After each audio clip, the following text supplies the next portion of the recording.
Ok, salut à tous, bienvenue dans le Spectrum, l'espion dans la maison, épisode 5, les films qui ont inspiré le rap game. Le Spectrum, la reine du podcast. Raconte pas ta vie, raconte-nous des films. Ok, aujourd'hui on va revisiter 6 films qui ont influencé la production rap, mais plus globalement la culture hip-hop, aux États-Unis et en France. Je suis accompagné de 2 invités. Déjà mon frère d'armes, un petit peu en retard mais tranquille. KRS, comment tu vas? Très bien. Bonjour à tous. J'espère qu'on va pouvoir apporter un peu de science dans ce monde d'ignorance, quoi. Et un invité qui nous vient du 9-1, il nous fait l'honneur d'être présent avec nous, Street Reporter. Que dire? Disons-nous les choses. La récré, Blackout Radio. Ah, frère, il est sur tous les fronts. Il met même carrément des posts où il dit que dormir, ça fait du bien. En mode somnambule, toujours actif. Et voilà, il est avec nous, donc on a l'honneur de le recevoir aujourd'hui. Booba, comment ça va? Ça va et vous? Alors, je suis vraiment ravi d'être là. Et on est dans la ville d'un des membres de 45 scientifiques, donc c'est normal qu'il y aura de la science, là. C'est normal. Toi-même, tu sais, frère. 9-2 Nanterre, Aïe. 9-2, 9-1. La connexion, elle est là. Exactement. Donc, on va commencer directement sur du très, très lourd. Voilà, Do the Right Thing de Spike Lee, sorti en 1989. Et on s'écoute tout de suite un extrait. 2 Siciliennes. Quand tu viens ce salle, c'est sans musique. Sans rap, sans aucune musique, sans musique, sans musique. Capisci? Tu comprends?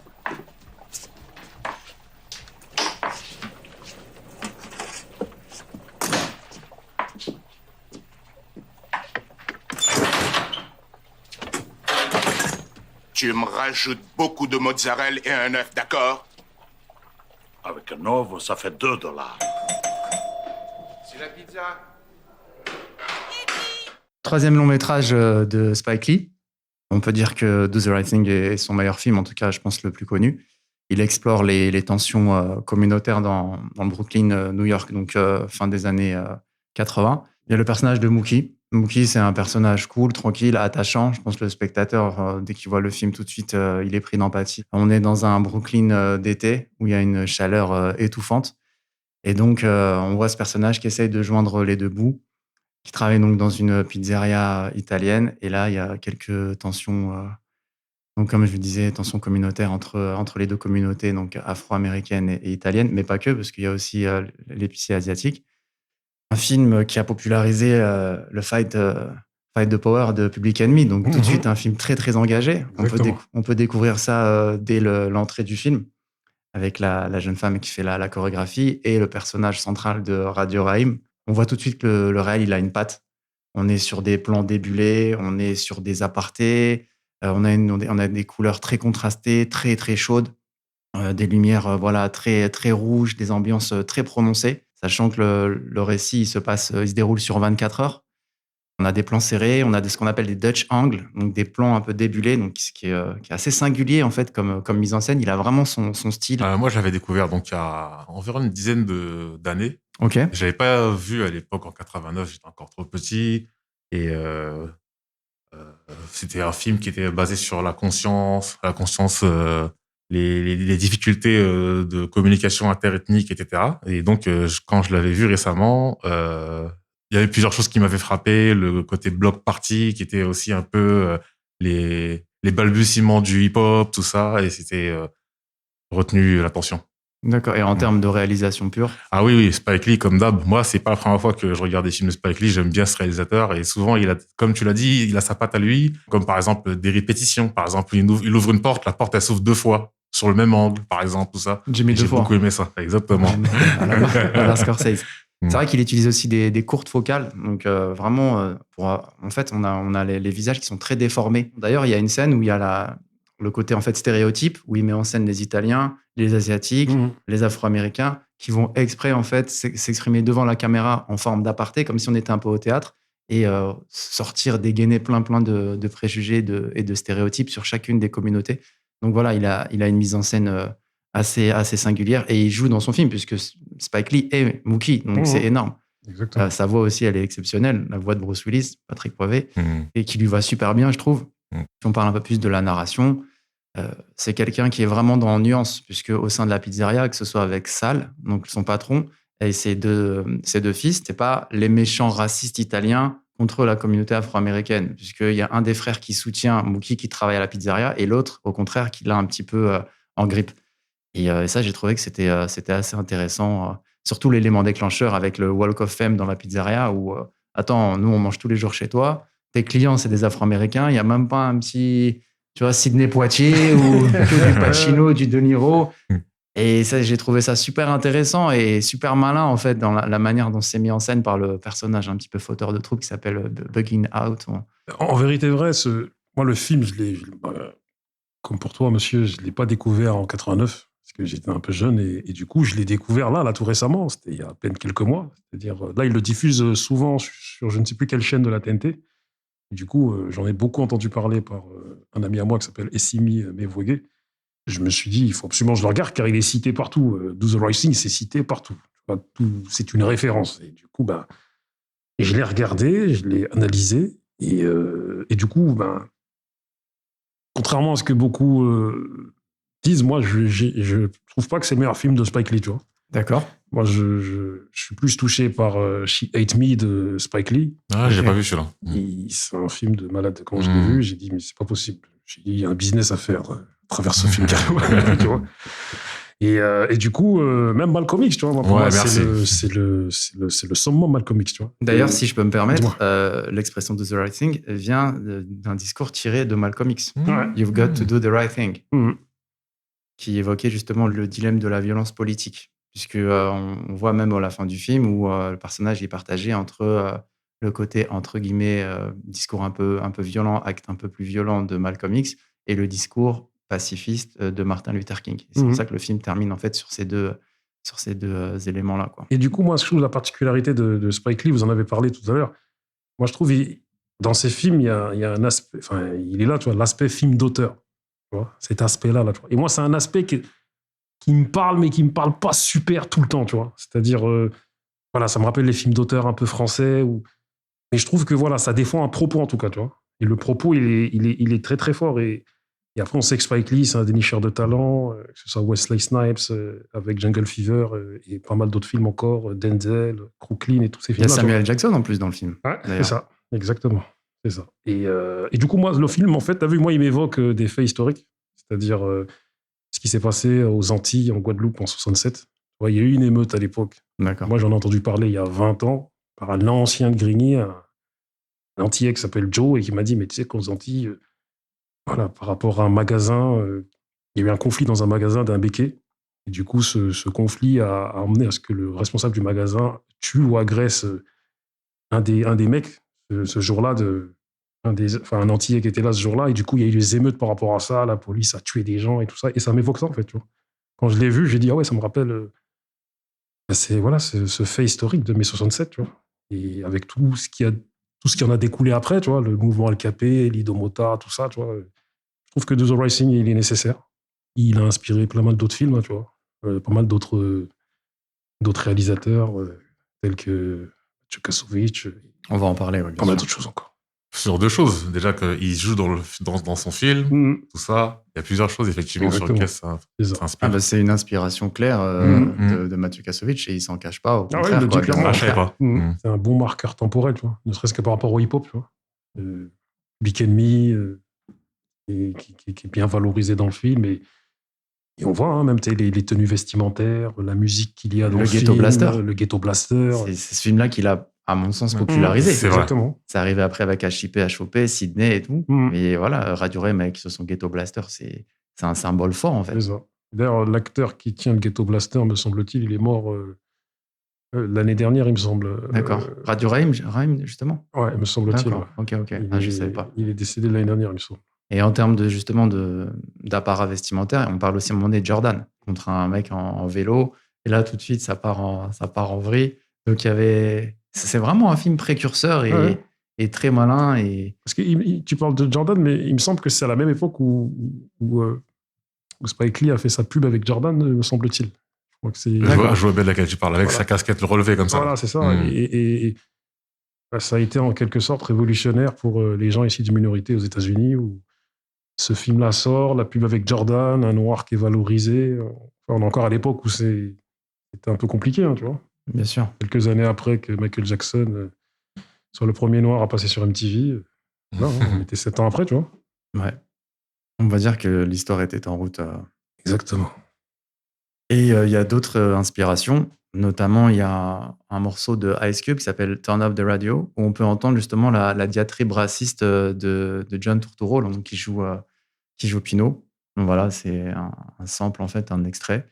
Et comme tu dis, le film a inspiré pas mal, en tout cas, d'élan revendicateur. On pourrait peut-être aussi sortir Naughty by Nature par la suite. Très, très bon film, Do the Right Thing, qu'on peut traduire par Fais le bon choix. fais le bon choix, fais les choses de manière juste. Ok, on va terminer sur une petite anecdote. Il faut savoir qu'initialement, Spike Lee avait approché De Niro pour interpréter le rôle de Saul. Donc celui-ci avait lu le script, mais il avait finalement décliné la proposition. Et donc c'est Danny Aiello qui finalement a endossé le rôle, et on peut dire qu'il l'a plus que bien fait, puisqu'il a carrément été nommé aux Oscars cette année-là. On va passer au deuxième film. J'annonce un sacré morceau. Et moi, je suis Hector. Et moi, Tony. Tony. Alors, Omar dit que tu es OK. Oui. Oui. Omar est OK. OK. OK. Alors, tu as le pognon? Toi, tu as la cam? Oui, j'avais la cam, mais je l'ai pas ici, sur moi, maintenant. Je l'ai là tout près. Non te appures. Moi, j'ai pas non plus l'argent. Je l'ai mis tout près aussi. Mais où? Dans la voiture.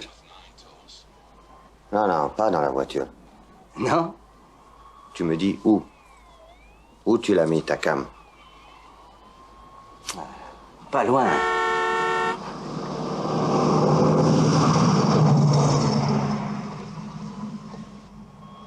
Ok. Tu veux que moi je reviens et là on recommence. D'où tu es, Tony? Qu'est-ce que ça peut te foutre d'où je suis, hein? Scarface, 1984, Brian De Palma, le gangster préféré de ton gangster préféré. Ah, oui. On peut dire que c'est peut-être le film qui résonne le plus puissamment, en tout cas dans l'univers du gangster rap. Qu'est-ce qu'on peut dire sur ce film, ce classique de Brian De Palma, son impact énorme dans le gangster rap? On peut parler de déjà du rappeur Scarface. Ouais, c'est ça même. Tout simplement de Memphis, il me semble. Ghetto Boys. Ouais. Je me suis demandé d'ailleurs si c'était vraiment une inspiration. Tellement c'était poussé. Voilà. Tellement c'était un truc de fou. On peut parler du morceau Criminologie de Raekwon. Nas, justement, le morceau aussi avec Nas et Mobb Deep. Ok, The Mine. The World is Mine. Voilà, c'est ça. Et donc, voilà, c'est une évidence totale. Et donc, ouais, le rappeur là, de Scarface s'appelle Brad Jordan de Houston. Et lui, carrément, il s'est accaparé le blast, quoi. Et tout simplement. Non, le morceau s'appelle It's Mine. It's Mine, ok. Donc, avec un sample de la musique du début du film. Il y a aussi G.O.D. Part 3 de Mobb Deep. Et là, en l'occurrence, c'est la fin du film. Mhm. La fin dramatique et tragique que beaucoup de Kaira n'ont pas vue, apparemment. Exactement. Ils ont arrêté. Ils ont une version director's cut très spéciale où, en fait, Tony survit. Côté français, on peut parler du fanatisme de Stomy Bugsy avec carrément un album qui s'appelait Le calibre qu'il te faut, un morceau qui s'appelait Oye sa papaya. Booba, le titre Scarface. On se rappelle du clip aussi PGP où là carrément on est dans sa résidence. On peut aussi citer Alpha 520 avec l'album Scarface d'Afrique. Peut-être Putsch Fiction, côté storytelling. Ouais. Je sais que Putsch Fiction ça te parle, Booba. Je sais que Time bomb, c'est... une bombe explose. Exactement, c'est ça. On peut aussi parler d'un autre rappeur que j'affectionne énormément, le Raluciano. Ah ouais, exactement. Le morceau Les Mains Sales, qui était sur l'album Inch'Allah, la Furie et la Foi. Et plus récemment, on peut aussi parler de PNL. Forcément, avec l'album Le Monde ou Rien, c'est très explicite. Et le morceau Plus Tony que Sosa. En West Coast, il n'y a pas énormément, apparemment. C'est vrai, t'as pas tort. Bizarrement, Mm. ça les a pas trop touchés. Ouais, c'est plus leur propre vie qu'ils racontent, ou la vie de leur père et tout. Ils sont plus, tu vois, PIMP, Iceberg Slim, ils sont plus, c'est plus ça leur référence, tu vois. Et, après, il y en a eu plein. T'as parlé de Scarface, Ghetto Boys, Stormy Bugsy, le Sector A même. En réalité, le Sector A a été fortement inspiré. Ouais, voilà, ouais. Tu vois, et puis même le rap français lui-même, c'est l'exemple ultime, c'est Scarface, tu vois. C'est Scarface. Et moi, ce que je me dis, c'est, comme tu dis, hein, ils ont tous, j'ai l'impression qu'ils ont tous inventé une fin parallèle, comment dire, alternative à Scarface. On peut la trouver sur Internet. Hein. Elle existe. Oui. En fait, tu vois, il survit, il tue le mec derrière lui. En fait, il fait une feinte et. Non, c'est un bail, hein, c'est un délire. Et du coup, t'as vu, en vérité vraie, l'homme a fini le nez dans la coke et au fur et à mesure du film, au fil des scènes, il devient de plus en plus sombre. Voilà. C'est ça. C'est la descente. C'est la descente aux enfers. C'est la descente aux enfers psychologique, alors que c'est la montée, l'élévation matérielle. Et c'est ça, en fait, le gros parallèle qui est intéressant, c'est que en termes de valeur, de système de valeur, le mec carrément il dégringole, même si à la base c'était pas non plus un exemple de valeur, on va dire d'éthique. Mais bon, parce qu'il y avait quand même aussi tout un background avec le fait qu'il était là-bas, comme il le dit, dans l'île, où c'était très compliqué pour lui. Voilà, pour tous les ressortissants comme ça cubains, ils prenaient très très cher. Donc c'est pour ça que c'est un réfugié politique. Mais voilà, donc effectivement, c'est intéressant de mettre en parallèle ce côté élévation, entre guillemets, évolution matérielle, et en même temps dégringolade jusqu'à même abattre son meilleur pote. Quoi. C'est bien symbolisé par sa phrase, hein, que beaucoup de gens ont samplé, hein, les mains faites pour l'or, alors qu'elles sont dans la merde, tu vois, comme je le disais, tu vois. C'est ça. Ça m'évoque aussi, je crois que c'est l'époque où on a commencé à ériger en héros des méchants, tu vois.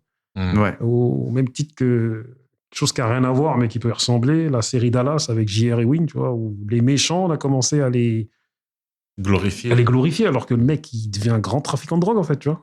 Super trafiquant de drogue, il s'embrouille avec Sosa, il lui fait payer à la fin. Et du coup, c'est l'exemple ultime du rap, mais pour moi, c'est un exemple ultime illégitime. Bien sûr. Hein, parce qu'en vérité vraie, il y a d'autres héros à glorifier, tu vois. Parce que le mec, il a fini cocaïné, tu vois. C'est nous qui le disons ici, tu vois. Même les rapports qu'il entretient avec sa sœur à la fin, il pète complètement un câble. C'est complètement fou. Et après, c'est vrai que quand tu es un peu plus jeune, tu regardes plutôt la carrière du gars qui part de zéro pour arriver justement au sommet, comme on disait un petit peu d'une manière... Enfin, on s'en fiche un peu de la manière, quoi, ça compte pas. Et l'idée, c'est vraiment d'être propulsé comme ça dans une autre économie parallèle, dans une autre vie. Après, en tout cas, au début du film, il a quand même des moments attachants. Ouais, c'est clair. Même dans sa manière d'être, sa sincérité, tout ça, il y a quand même des moments attachants. Et effectivement, un peu comme j'ai envie de dire dans Breaking Bad. C'est qu'au départ, tu le prends en empathie et au fur et à mesure, justement, tu vois que il a des agissements qui sont pas en accord avec toi, avec ton système de valeurs et d'éthique. Et là, tout de suite, tu te sens mal. Tu te dis, mais en fait, je peux plus le défendre, je peux plus accepter ce qu'il fait. Je peux plus cautionner ses agissements. Autant quand il arrive et refuse de tuer le gosse, tu peux le comprendre. Donc c'est ce qui est justement, en fait, ce qui est là aussi, c'est une grosse ironie dramatique en termes de dramaturgie, c'est que le seul moment où il fait preuve d'éthique, c'est ce qui va causer au final sa perte. Parce que c'est justement un milieu dans lequel tu te mets où il n'y a pas de place pour les sentiments. Voilà. Il n'y a pas de place pour les sentiments, il n'y a pas de l'empathie. Si tu ouvres cette porte, tu vas pouvoir brasser de l'argent et les mettre dans la petite machine avec le petit bruit là, tu vois, que tout le monde fantasmait là, le compteur de billets. Mais d'un autre côté, la part sombre de ça, c'est un peu comme un pacte avec Faust. C'est-à-dire qu'il faut mettre de côté toute ton éthique ou toutes tes morales, tout ton système de valeurs. Et lui, il n'a pas accepté de tuer des gosses, comme il dit, pour justement tuer l'opposant politique. Là. Et ça lui était fatal. Quoi. Donc je trouve que ça, c'est quand même assez intéressant de mettre en perspective cet événement. Quoi. Clairement, c'est la glorification de l'entrepreneuriat sombre. En réalité, Scarface, tu vois. C'est ça, en fait, tu vois. Et du coup, c'est super bien réalisé, super bien filmé. Le scénario, il est nickel.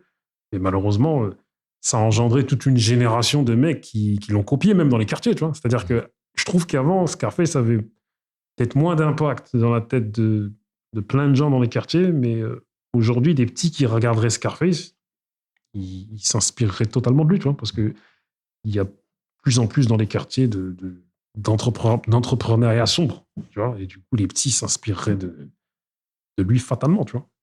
Parce qu'en fait, je pense que dans Scarface, il y a quelque chose qui amène au rêve aussi. Parce qu'en fait, tout le monde peut s'identifier un peu à lui. C'est quelqu'un qui part de 0 100%, même moins que des gens qui pourraient être nos petits. Et avec son audace, avec voilà quoi, il rentre aux États-Unis, il a peur de rien. Et Rien voilà, n'impressionne. c'est ça. Et il voit même son ami se faire tronçonner la tête à côté de lui.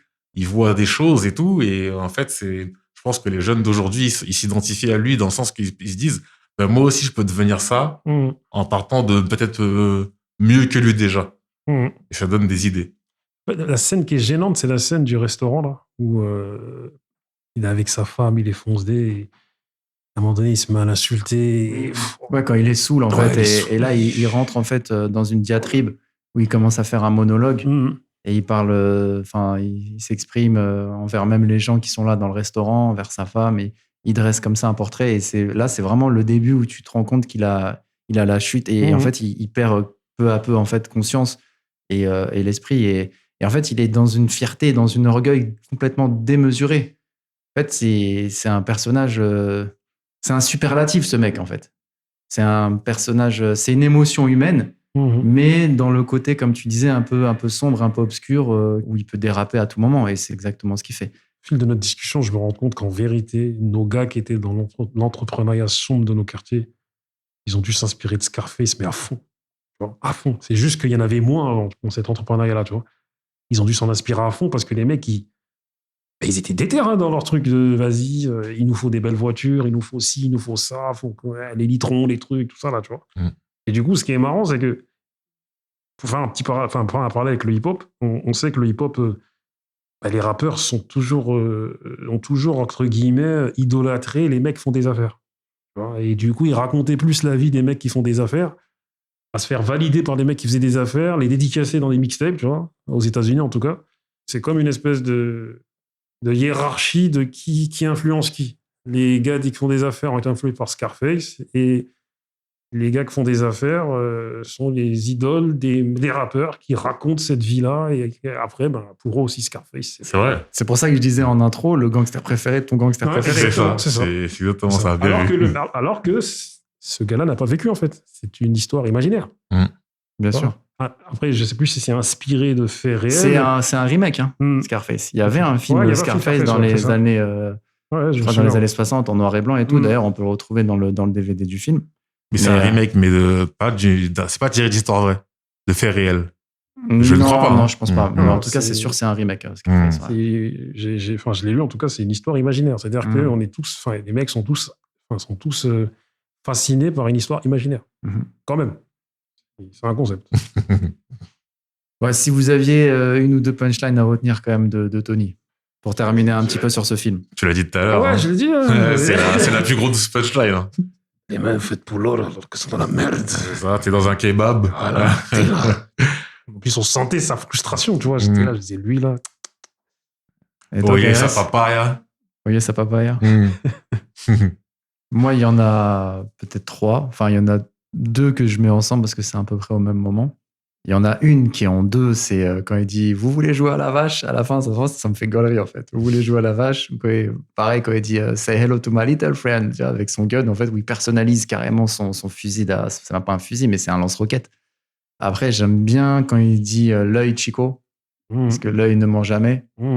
Et l'extrait que j'ai mis tout à l'heure, où en fait, à chaque fois quand je vois cet extrait, en fait, il me met des barres de rire. C'est quand il dit à la fin « Tu veux que je sors et qu'on recommence ?» Tu vois.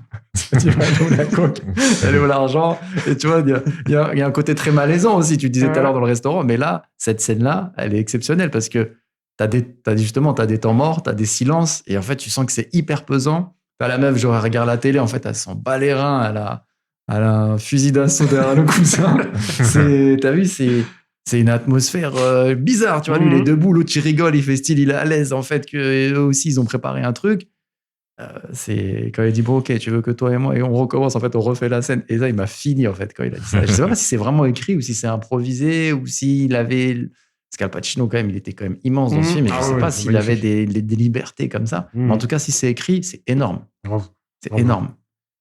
Je sais que c'est l'exemple ultime, pour moi, illégitime de tous les rappeurs en France ou dans le monde, tu vois.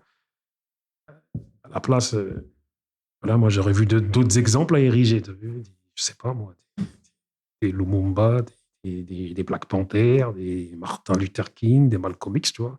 Mais en vérité, c'est la nature humaine est fascinée par le mal. Mohamed Ali. Mohamed Ali aussi, tu vois. Ali, quand même, ça a été... Mais t'as vu, en réalité, l'être humain est fasciné par le mal, en réalité.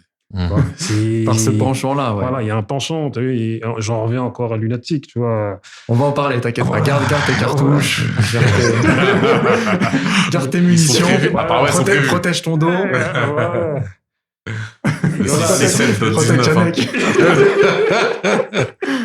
L'être humain est fasciné par le mal, mon frère. Donc, Scarface. Alors qu'il y a Mohamed Ali à côté, bon, tranquille, hein. C'est la vie, c'est comme ça. Ok, bon, on repart sur un troisième film. On est à New York. J'en dis pas plus. Enfin, dans l'extrait, ce sera pas à New York, mais vous allez voir où je vais en venir. Oui, joli enchaînement. Continue.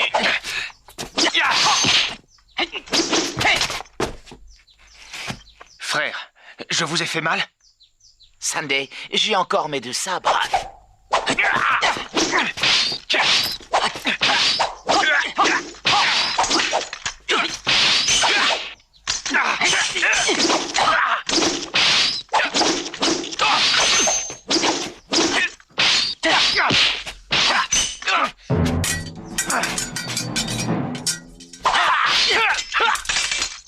On est d'accord que ces bruitages-là, ils sont anthologiques, ils sont exceptionnels. C'est des bruitages du vendredi soir sur M6 en 1995. Tu vois ce que je veux dire? C'est... Tu te reconnectes émotionnellement avec ces bruitages de jeux vidéo là, franchement, mais de clips qui passaient comme ça. Il y a toute une génération qui n'a pas connu ça. Mais quand voilà, c'est énormissime. Donc, on parle de la 36e chambre de Shaolin, rien que le nom déjà. Donc, réalisé par Chiang Liang Liu en 1978, donc film hongkongais. Et donc, il va mettre en scène Liu, qui décide en fait d'intégrer un temple Shaolin et d'être formé donc aux arts martiaux suite à l'assassinat donc de sa famille par les Mandchous. Donc, on peut dire que les films de kung-fu et le hip-hop, ils sont partenaires déjà depuis les années 80. Quand tu avais les danseurs, en fait, les b-boys, ils dansaient, ils incorporaient des mouvements d'arts martiaux en fait dans les battles. Je sais pas si c'est vraiment des katas ou autre, mais en tout cas, il y avait déjà cette connexion-là.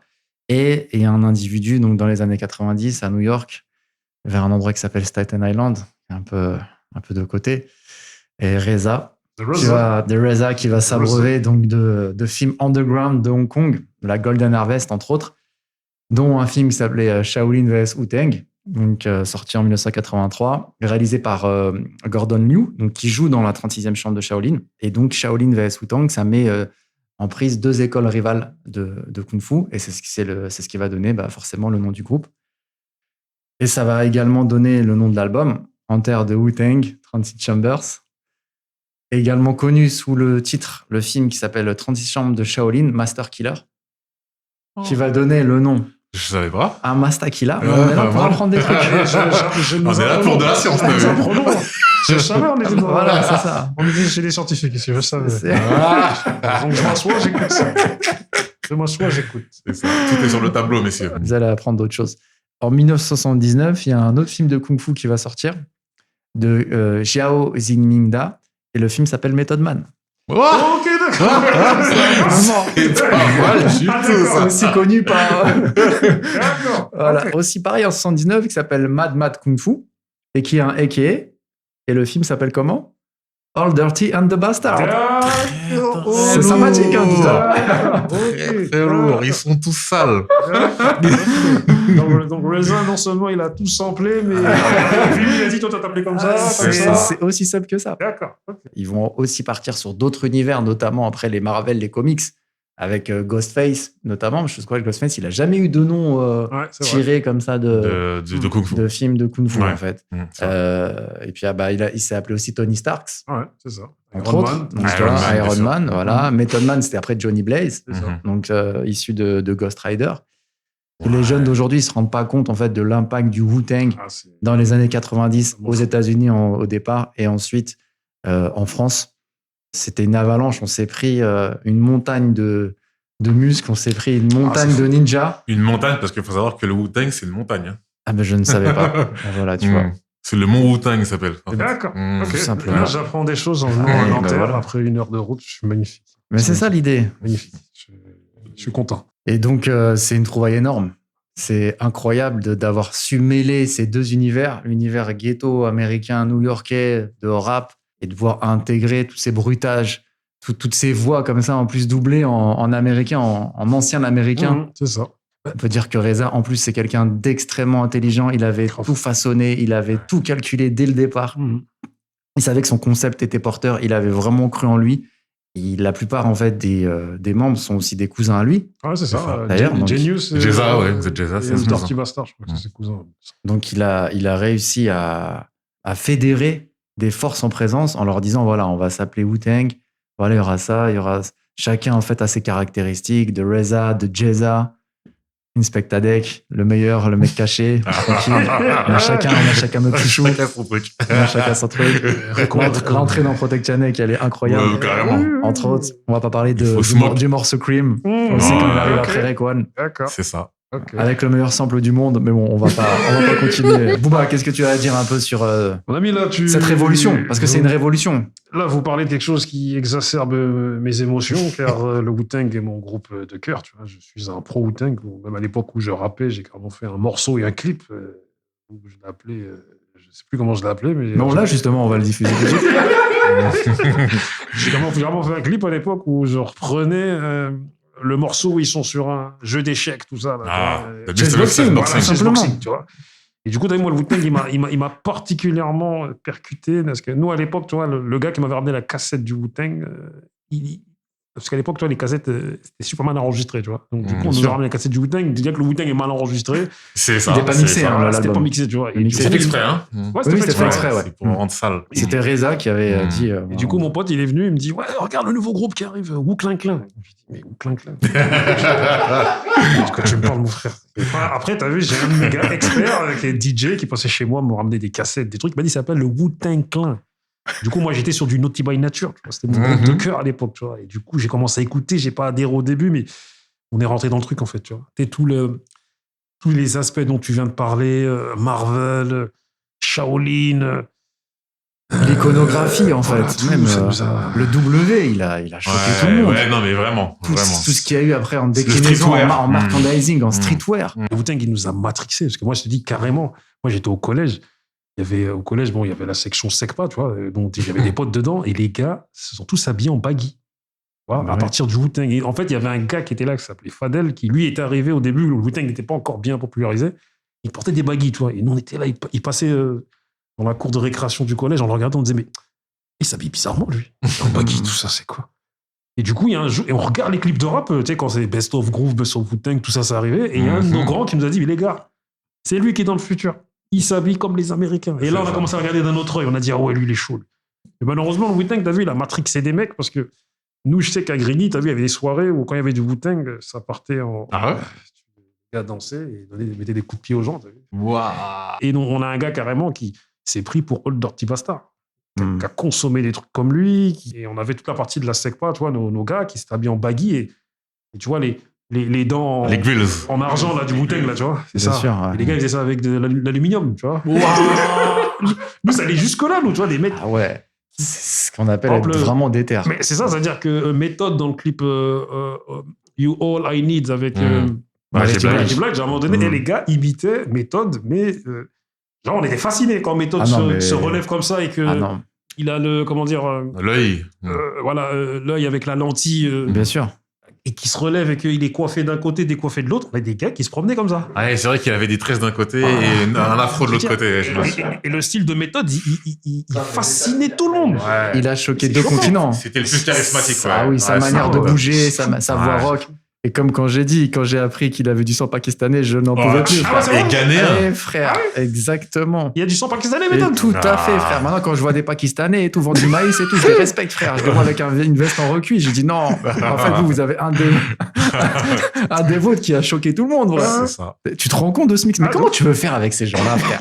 Ils ont des métissages improbables, cousin. Le mec, il est pakistanais, ghanéen, il vit à Staten Island, il rencontre Reza. Mais qu'est-ce que tu veux faire avec ces gens-là? Métissage improbable, musique improbable. Improbable. Ça ne peut aller que dans du génie. C'est ça. On parlait par exemple du W, en fait, de la nomenclature, en tout cas du logo.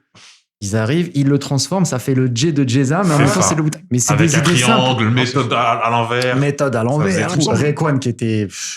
Qu'en vérité, pour moi, je pense que Rayquan, c'est le meilleur.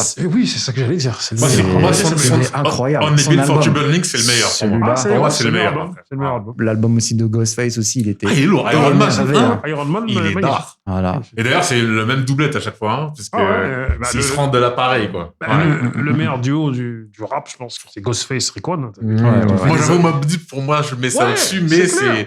ça se discute. Ils se complétaient de fou. Ouais. En réalité, le plus technique du Wu-Tang, c'est Rayquan. Mais le bien plus sûr. charismatique, C'était Méthode. En réalité, c'était Méthode, mais en vérité, c'était ODB, en vérité.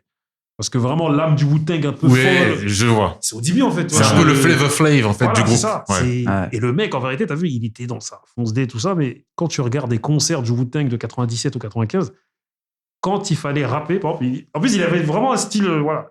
Il se pose comme ça sur scène, il s'assoit. Et à des moments donnés, quand les morceaux vont arriver, il se met à chanter. Et le mec, mais les gars étaient en place. C'est-à-dire, sur scène, les bacs, ses couplets, tout était en place. Ouais, bien sûr. Malgré bien qu'il soit dans un état second. Et d'ailleurs, en parlant d'état second, à ce qui paraît, le seul qui pouvait le canaliser, c'était Reza. Ouais, c'est Il ça. disait en fait, il partait dans tous les sens, mais quand il y avait Reza, ça pouvait se passer bien. Et en fait, on est d'accord, comme tu l'as si bien dit tout à l'heure, c'est un groupe qui a choqué le monde et tout. Et particulièrement parce qu'en fait, ce n'est pas un groupe de rap, en fait. En général, en fait, dans le groupe de rap, on avait 2, voire 3 personnes. Vous voyez ce que je veux dire? NWA, après on a eu Public Enemy, etc.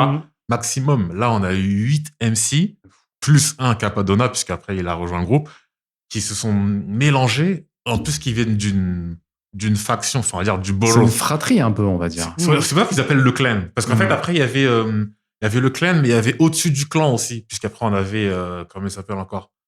Ouais, il y avait tous les groupes. Killer Army, il y avait Army, Sons of Killer Men, il y Army, avait là. Cheyenne. Voilà, il y avait Cheyenne. des excroissances, Il y en fait, avait des- de ce clan. Bien sûr. Et en fait, ce que je veux dire par ce qui était choquant déjà, c'est que déjà, en général, les grands groupes de rap, les grands phénomènes rap, ils venaient de boroughs où il y avait beaucoup de monde, par exemple du Queens, du Bronx, Brooklyn. Alors que Staten Island, ils sont peut-être 3 fois moins nombreux. Et puis, ce sont des insulaires, c'est une petite île. Faut prendre le ferry pour aller sur Staten Island. C'est des gens qui sortaient d'un autre village, façon de parler, et qui sont venus avec une patte très campagnarde, quelque part, par rapport aux autres, finalement, puisqu'ils sont venus avec un style, avec des trucs à l'ancienne, de kung-fu. Et c'est ça qui a fasciné. Moi, personnellement, quand ils sont arrivés, déjà, une chose que peut-être que j'ai remarqué, mais que tu as un peu approché tout à l'heure, c'est qu'ils sont très fascinés par tout ce qui est un peu bande dessinée, un peu fantastique, tout ça. Même l'album de Jeza sur la jaquette, on le voit comme ça avec un couteau. C'est une bande dessinée. Il y a plein de trucs comme ça, en fait, qu'ils affectionnent, ils ramènent du fantastique. Il n'y a pas que leur musique qui est fantastique, il y a aussi le monde qui est derrière. Mais pourtant, ce qui est fort, c'est que l'album, il a fasciné tout le monde. Il n'était même pas mixé, le truc, tu vois. C'est-à-dire, Reza, en plus, quand tu vas dans la recherche un peu, le mec, ce qu'il a samplé, il l'a vraiment samplé, il l'a laissé comme ça. Exactement. Il a samplé, il a dit, les gars, rappez. Tu vois, et ce qui est fort aussi, c'est que tu as vu, il est venu, c'était vraiment lui le chef du crew, quoi. Il a dit, les gars, tu vas t'appeler comme ça, les gars, vous me suivez et on y va. Si. Mais il était avec une équipe, en plus de... Les gars, c'était tous des repris de justice. Tu vois. Méthode, il l'a chopé pendant qu'il vendait son crack ou je sais pas où. L'autre, il l'a chopé, carrément. Mais Ghostface, il portait un masque, c'est pas par rapport au Covid. Hein. Le mec était recherché, frère. Tu vois un mec, moi j'étais petit comme ça, t'as 12 ans, tu vois un mec qui rappe avec un masque, tu dis, oh, c'est stylé. Après, tu dis, mais non, en fait, le mec est recherché, il peut pas passer à la télé. Il peut pas être filmé, mais tu te dis, mais qu'est-ce que c'est que ces gens-là? Ils avaient 24 piges, frère, ils avaient des recus, on dirait, ils avaient 40 ans. C'est clair. Et c'était crédible. Rayquan aussi, était la dégaine. Ils arrivaient comme la manière dont chacun était posé, chacun avait sa voix, chacun avait son style propre. C'est ça. Il n'y a pas deux mecs qui se ressemblent.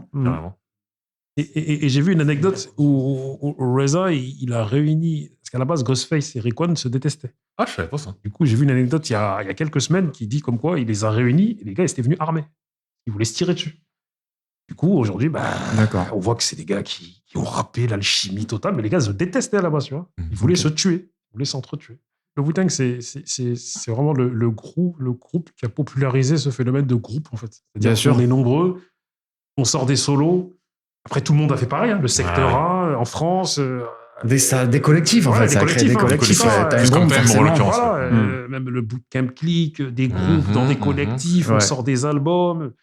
Et le Wu-Tang, c'est révolutionnaire, ce qu'ils ont emmené. Même l'album qui est sorti juste après, Wu-Tang Forever, c'est un événement, cet album, tu vois. Et du coup, Les abeilles tueuses. en plus, du coup, ce qui est marrant, c'est que c'était mixé, là.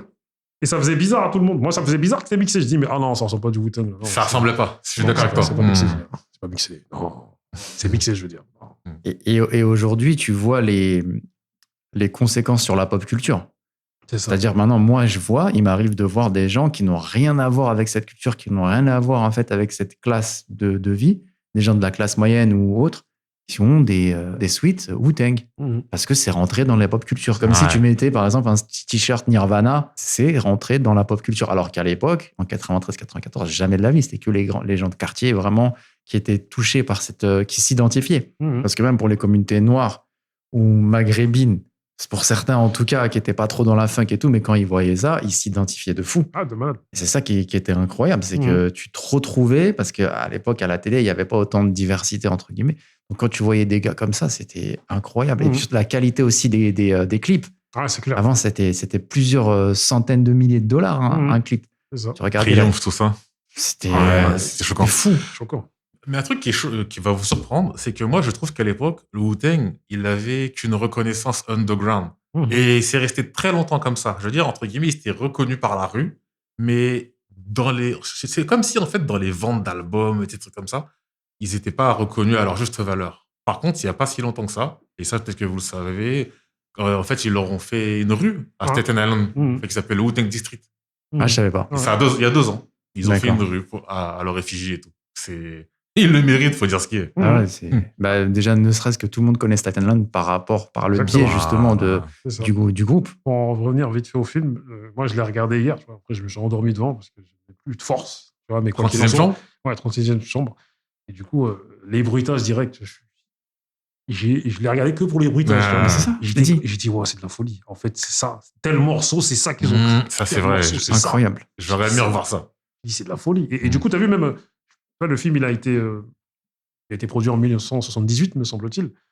Et même au niveau des chorégraphies, tu as vu, même s'il y a eu toute une vague de films déjà de ce type-là, tu vois, des films chinois avec les arts martiaux et toutes ces choses-là, mais je trouve c'est un bon marqueur temporel en termes de chorégraphie, tu vois, de tout ce qui est ces arts martiaux vis-à-vis du kung-fu. Après, tu as vu, il y aura la continuité avec Jackie Chan, Jet Li un peu plus tard, avec toutes ces choses-là. Et je pense que c'est un bon marqueur temporel. Et ce qui est marrant, c'est que tu as vu, même les imperfections aujourd'hui de ce film-là, ça crée son charme, tu vois. Ça fait son charme, tu vois, l'espèce de perruque des acteurs. C'est pas mal foutu, mais c'est bien. Ouais, bien sûr. Et c'est super bien tourné, moi, je trouve, tu vois. Et le film, je trouve qu'il a super bien vieilli. Je l'ai regardé hier, j'étais comme ça, je dis, putain. Je ne sais pas s'ils l'ont remasterisé, mais je comprends aussi maintenant pourquoi, à l'époque, il y avait pas mal de critiques cinéma l'intrigue, elle n'est pas super profonde. Tu vois, c'est pas des scénarios de fou. Oui, c'est souvent des histoires de vengeance. Voilà, c'est ça. Souvent des histoires de trahison. Exactement. Et des dynasties, des trucs au même titre que les films d'action après qui nous ont fait kiffer après avec Schwarzenegger, Stallone, tout ça. Nous, on a kiffé à l'époque. Oui, mais c'est des films popcorn en fait. C'est des films, tu regardes, tu t'es dépaysé. C'est ça. Je suis plus attiré par des intrigues plus profondes.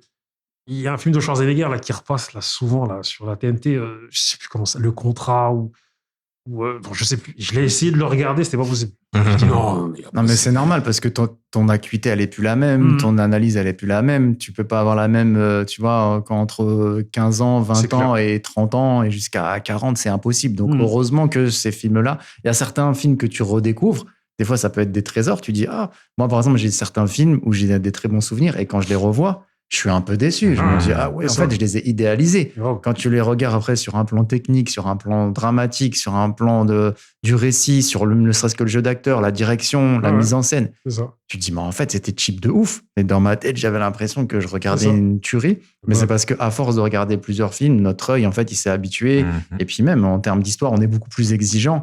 Il y a tellement eu de films. Au départ, quand tu as 12, 15, 14 ans, tu n'as pas vraiment accès à une grosse filmographie. C'est comme quelqu'un qui lit peu de livres. Au début, il n'a pas énormément de vocabulaire. Après, pareil, il va regarder des petits livres, il va dire, ah ouais, ce livre-là, finalement, c'était pas un truc de fou, quoi, par rapport à Tolstoï ou autre écrivain. Tu te dis, purée, c'est pas la même chose. Mais c'est tout à fait normal. C'est pour ça que Expandable 2, là, quand ils sont partis dans leur dérision totale avec Chuck Norris, je trouvais ça magnifique. Les mecs se sont moqués d'eux-mêmes, tu vois. Avec Van Damme qui...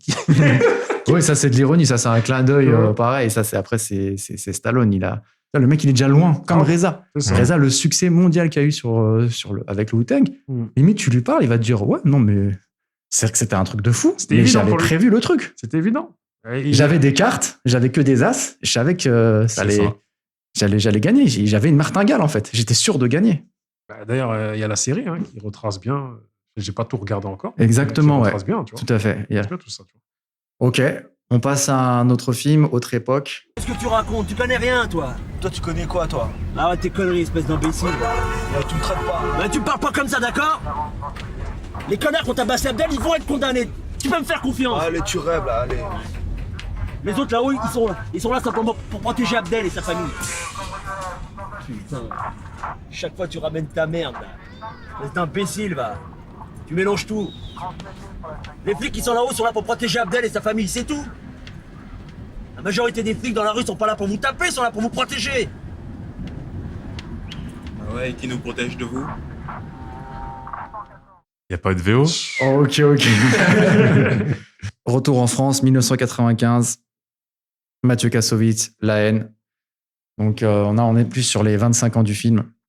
Donc là, clairement, un réalisateur qui a comme pour influence Spike Lee, entre autres, parce que l'action se passe sur 24 heures. On peut dire aussi Scorsese, que ce soit surtout dans la partie découpage technique, les mouvements de caméra. Moi, je trouve que c'est un film qui a un sens incroyable du rythme. C'est-à-dire, tout est calculé, tout est jaugé, tout est très minutieux. Même quand ils galèrent, ils parlent tous les deux comme ça dans le quartier. Tu as l'impression que tout est vraiment léché. Il y a vraiment un sens du rythme. C'est assez impressionnant. Là, on est sur un film hip-hop, puisqu'on a de la danse, notamment au début, avec Solo, qui est entre autres le directeur artistique, ex-membre d'Assassin, mais directeur artistique surtout de la compilation. On en reparlera ensuite. On a du graffiti aussi également, et forcément du DJing avec la fameuse scène légendaire que plein de mecs ont fait après dans leur quartier. Sauf qu'ils n'avaient pas d'hélicoptère pour filmer, mais ils mettaient pareil les enceintes. Donc le film est aussi très très engagé. Le film commence par une bavure et termine aussi forcément sur la bavure. Donc c'est un film aussi qui traite des violences policières. On sait qu'à cette époque, le contexte était très tendu, notamment avec Malek Ousekine, décédé dans une manifestation. On se rappelle aussi de l'histoire avec Makome, avec cette bavure-là, dans un commissariat. C'est un film très très engagé, avec cette volonté d'inscrire le film de manière intemporelle avec l'utilisation du noir et blanc. Pour moi, en fait, c'était un genre de documentaire, mais filmé justement comme une fiction. C'est-à-dire que pour moi, c'était pas des acteurs. Le trio, il était trop crédible.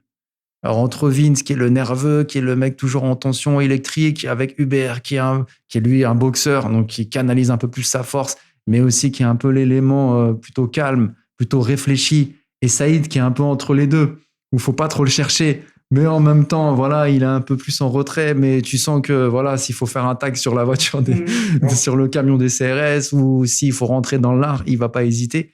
Le choix du casting, il est exceptionnel, il est incroyable. Il faut savoir qu'au départ, ils étaient installés à Chanteloup-les-Vignes. Et ils ont pris un appartement là-bas avec Mathieu et les 3 acteurs. Genre Mathieu, on dirait c'est mon srab.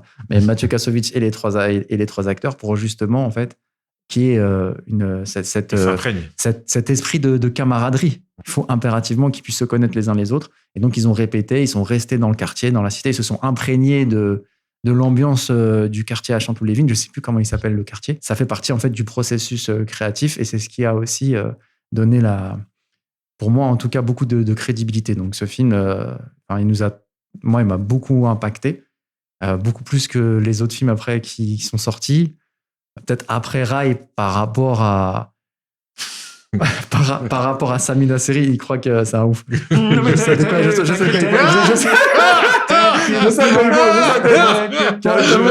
Nous savons de quoi nous pensons. J'avais en parlé tout à l'heure.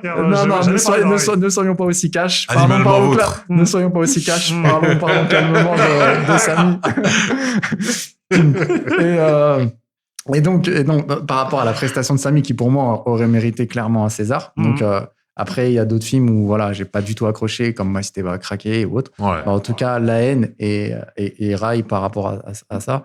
Puis ça se passe à Garges-les-Gonesse avec mes cousins, voilà, la zone 4. Pour reprendre ce que tu disais tout à l'heure, ce que j'ai trouvé, c'est que il y avait un côté réaliste, en fait, qui a été imprégné dedans, et je crois même qu'ils ont fait exprès. Parfois, ils bégayent, et ils les gardent, les scènes où ils se reprennent pas, tout ça. Et ça donne vraiment un côté réaliste, en fait. Moi, personnellement, je trouve que celui qui s'est le plus distingué, c'était Tagmaoui. Et plus que Vincent Cassel, d'ailleurs. Parce qu'en fait, il avait vraiment un certain jeu d'acteur. Enfin, on dirait vraiment que c'était son personnage, en fait. C'est quelqu'un qui est issu du 93, de la ville de Aulnay-sous-Bois. Il me semble. C'est ça, hein. Il me semble. Il faisait aussi apparemment des cours de comédie, mais lui, c'est le seul vrai gars de quartier. C'est le vrai gars de cité. Et sa prestation était encore sublimée parce que justement, il vivait, lui, ces choses-là.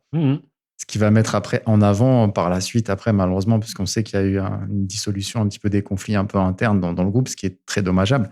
Pour souligner ce que tu es en train de dire, c'est que d'où le fait qu'effectivement, on a l'impression que le film est ancré dans une réalité, c'est qu'ils ont tous les trois leur vrai prénom. C'est ça.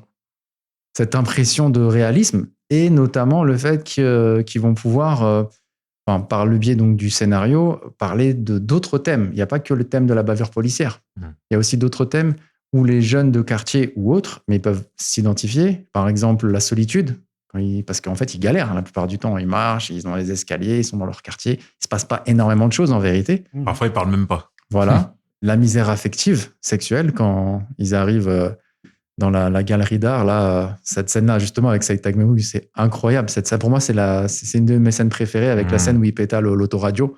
Mais quand il dit « mais tu veux qu'on parle de quoi ?» Donc voilà, il y a d'autres thèmes sous-jacents où les jeunes de quartier pouvaient s'identifier.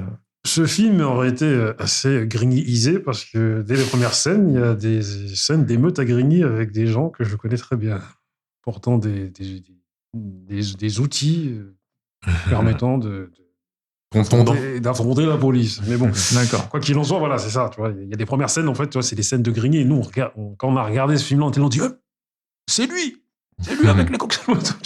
C'est énorme. Et du coup, tu vois, même, pourquoi je dis même, c'est vraiment grignyisé ce film, c'est qu'à Chanteloup-les-Vignes, là où ça a été filmé, en fait, c'est le même architecte qu'à Grigny, Émile Ayot. Et du coup, quand tu vas Mais ici aussi, bizarrement, avec les tours Ayot. Voilà, Nanterre aussi, exactement. Voilà. C'est ça. C'est-à-dire, c'est pareil. Voilà, on vient de boucler la boucle. Voilà, exactement. Ouais, il me Pablo semble. Fontenelle. Voilà, Pablo, voilà. Je regarde. J'ai pris des vidéos, j'ai envoyé ça à un mec de Grigny. J'ai dit, les gars, regardez comment ça ressemble à Grigny. Du coup, Copier-coller. Pour en revenir à La haine, en réalité, moi, à sa sortie, j'ai pas kiffé le film. D'accord. Et en fait, j'avais du mal à cerner. Il n'y a pas d'action dans le film. Tu vois. Et j'avais du mal à cerner l'intrigue des galériens qui se promènent dans la street. J'étais là, je me disais, mais je ne comprends pas l'engouement pour ce film. Tu vois. Et du coup, on était plein, nous, en fait, à pas avoir kiffé ce film, tu vois. C'est intéressant. Et plus de 10 ans après, avec un autre regard et avec une autre expérience de vie, le film, il nous a frappés. C'est-à-dire que, en fait, c'était nos vies à un instant T. C'est-à-dire qu'en fait, 95, dans les années 2000, entre 2000 et 2005, j'ai re-regardé ce film. En fait, c'est un truc de fou. Ils ont filmé nos moments d'ennui. C'est-à-dire, c'est exactement... Et c'est pour ça que nous, on n'avait pas kiffé au début, tu vois, on se disait, mais le mec, il galère. En fait, c'est... enfermé à Paname, enfin enfermé dehors. Voilà, sa mère enfermé dehors, tout ça, comme ils disent. Nous, on a déjà été coincé à Paname, t'attends le prochain train, tu galères dans la street, tu t'assois, il y a un mec qui te raconte une histoire. Ouais, dans les toilettes, là. Voilà, dans les toilettes, ou même quand le petit parle beaucoup, là. Ils sont assis sur le banc, et puis là, tu vois, il raconte son histoire, il s'en bat les reins, Vince, mais il écoute, mais ça, on l'a tous vécu. Tu vois, et en fait, c'est la journée... Les mecs qui te kidnappent. On sait ce que c'est, nous. Exactement. Ah, tu sais même pas à quel point on saisit exactement cette, C'est ça, et t'as vu, cette façon de voir. c'est la galère, l'ennui, les rigolades, le squattage, les soirées dans lesquelles t'es pas invité. C'est pareil, on a déjà marché dans des trucs où t'es pas invité, t'y vas, et puis t'acceptes pas. Et puis...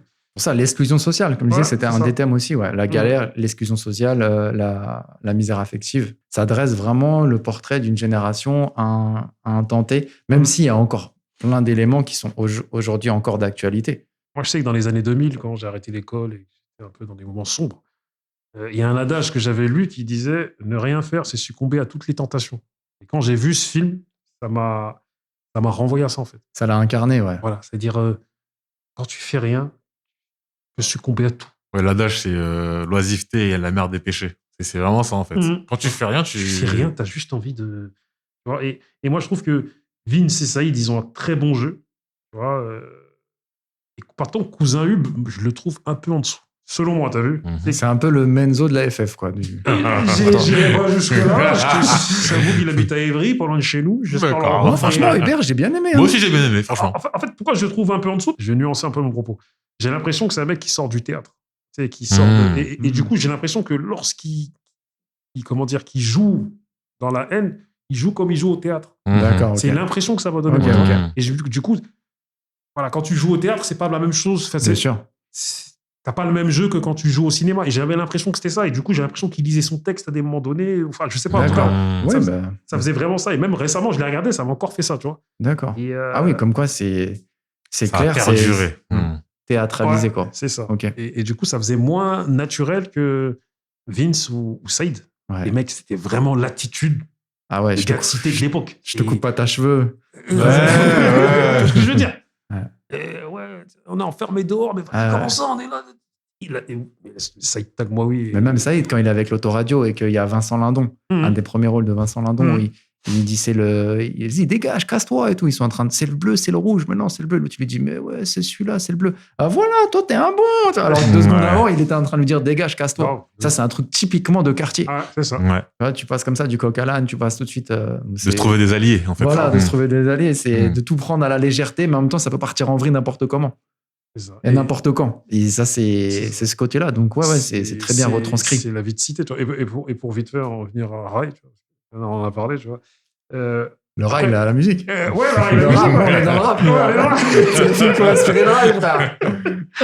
En fait, t'as vu, il y a eu des tentatives de la haine. Je sais pas si Rai, il est sorti avant ou après la haine. Tu vois, je sais plus. Mais en tout cas, il est sorti après, ouais. Après. Voilà, il est sorti après la haine. Thomas Gilou. 96, je dirais peut-être, non? Et je trouve qu'il y a... Réalisateur de La Vérité si je mens. Et je trouve qu'il y a des tentatives comme Rai où Ma Cité va craquer, où c'était pas trop ça. T'as vu, après, un grand big up à monsieur Sami Nasri, parce que je trouve que c'est un grand acteur. Je l'ai vu récemment, enfin, il y a quelques temps. Il revenait avec une pièce de théâtre et grand respect à lui pour son jeu dans Indigène avec tous les autres. Parce que magnifique. Magnifique. Pour en revenir un peu avec la connivence, donc le lien qu'entretient le film avec le rap, on peut parler du seul morceau qui est diégétique, donc qui est le morceau d'expression directe qu'on entend carrément dans le film, donc quand ils sont en voiture. C'est pas en couille. Voilà, tout à fait. Et là, je suis obligé de parler de la BO, qui est pour moi la meilleure BO de l'histoire du rap français. Carrément. C'est les morceaux, de Ministère Hammer qui ouvre le bal. D'ailleurs, c'est un des membres du Ministère Hammer qui est sur la pochette. En passant par le morceau des Sages-Peaux, Bon baiser du poste, même Sens unique, qui était en Suisse. L'État assassine, qui est le seul morceau qui n'a pas été écrit pour la BO, qui existait déjà. Le morceau qui est dans le film n'est pas dans la compil. Exact. Donc c'est Dealer pour survivre qui est dedans. Ouais. Un florilège, la Clica aussi, qui est dedans. Non, mais c'est incroyable. Cette compile-là, il y a vraiment le nectar du rap français de cette époque.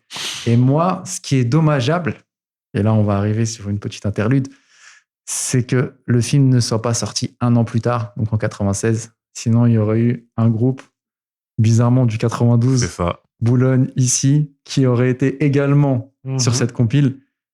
Si Lunatic avait sorti un morceau... Le Flimpé, par exemple. Entre autres. Lunatic, c'est un groupe qui te parle énormément, qui nous parle énormément. Moi, j'ai fait de la psychologie clinique. Et souvent, en fait, on parle de... Tu sais, quand on parle de Lunatic, on parle du yin et du yang.